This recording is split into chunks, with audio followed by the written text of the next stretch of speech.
अच्छे से शांत रहिए। Respected teachers, my classmates and all my seniors, a very good afternoon to you all.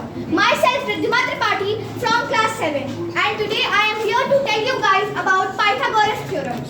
Pythagoras theorem is by far the most important concept not only in the field of triangles but also in the field of entire mathematics. Pythagoras theorem एक बहुत ही important concept है, ना कि सिर्फ triangles को समझने के लिए बल्कि पूरी की पूरी मैथ्स को समझने के लिए.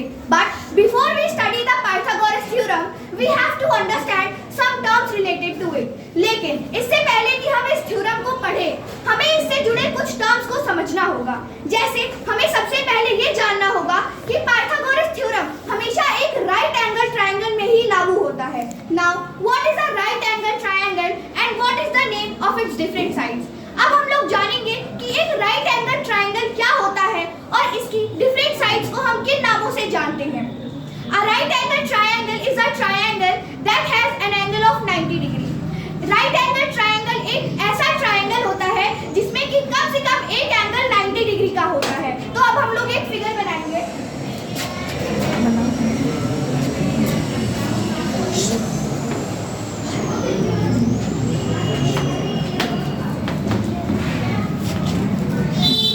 तो ये एक राइट एंगल ट्रायंगल है जो कि बी पर राइट एंगल है. अब इस फिगर को ध्यान से देखिए. राइट एंगल के अपोजिट यानी बी के अपोजिट जो साइड होती है इसे हम लोग हाइपोटेन्यूज बोलते हैं. इस साइड को हम लोग परपेंडिकुलर या हाइट बोलते हैं.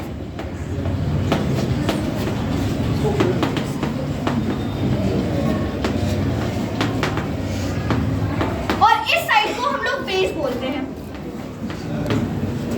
तो हमारा पाइथागोरस थ्योरम ये कहता है कि हाइपोटेन्यूज का स्क्वायर परपेंडिकुलर और बेस के स्क्वायर का सम होता है. अब हमारी क्लास वालों को तो नहीं समझ में आया होगा लेकिन 9 के लोगों को तो इतना पता होगा. तो अब हम लोग जानेंगे कि कैसे क्यों हाइपोटेन्यूज का स्क्वायर परपेंडिकुलर और बेस के स्क्वायर का सम होता है. तो ये फिगर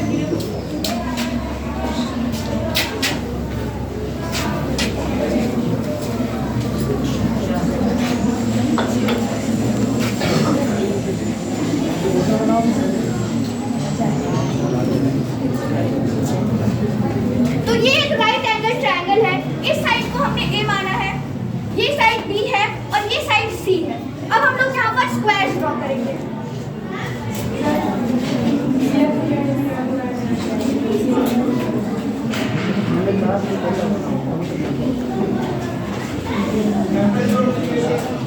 छोटा बना दीजिए.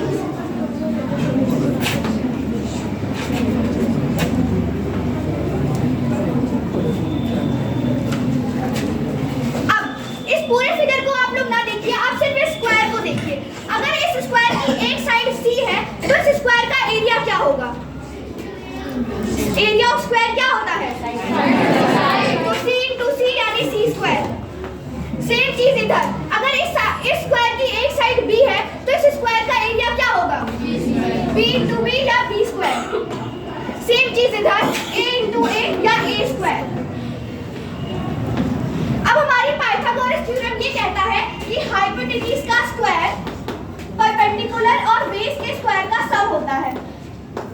तो क्या आप लोग मुझे बता सकते हैं कि इस राइट एंगल ट्रायंगल में हाइपोटेन्यूज क्या है?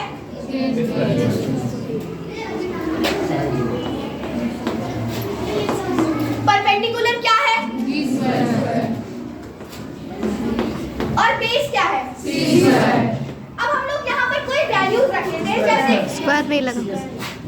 ए को हम लोग 5 मान लेते हैं, बी को हम लोग 4 मान लेते हैं और सी को हम लोग 3 मान लेते हैं. तो एक 5 स्क्वायर.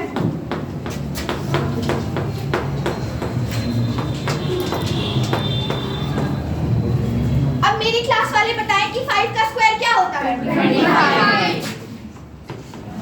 4 का 16 और 3 का 9. तो 25 इक्वल्स 16 प्लस 9 25. तो हमारा पाइथागोरस थ्योरम यहाँ पर प्रूव होता है. लेकिन अब हम इसको और अच्छे से समझेंगे. ये सेम फिगर है. ये सेम फिगर है. ये साइड ए, ये साइड बी और ये साइड सी. इस साइड को हमने 5 माना था तो हमने यही इसी साइड को 1 by 1 के 5 स्क्वायर्स में डिवाइड कर दिया है, 5 स्क्वायर्स हॉरिजॉन्टली और 5 स्क्वायर्स वर्टिकली।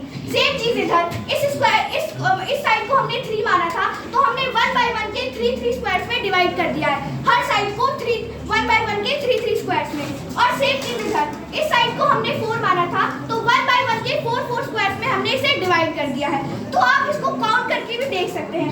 आप देखिए 1 2 3 4 5 6 7 8 9 10 11 12 13 14 15 16 17 18 19 20 21 22 23 24 25 स्क्वायर्स हमारे हाइपोटेन्यूज में हो रहे हैं। अब हम अपने परपेंडिकुलर में देखेंगे 1 2 3 4 5 6 7 8 9 10 11 12 13 14 15 16 स्क्वायर्स हमारे परपेंडिकुलर में हो रहे हैं। अब बेस में 1 2 3 4 5 6 7 8 9 16 + 9 25 हमारा पाइथागोरस थ्योरम प्रूव होता है। और हमें ये भी पता चल गया कि यहाँ स्क्वायर लगने का क्या रीजन होता है, क्योंकि 1 by 1 के स्क्वायर्स में हमने इसे डिवाइड कर दिया। Now, who gave us this theorem?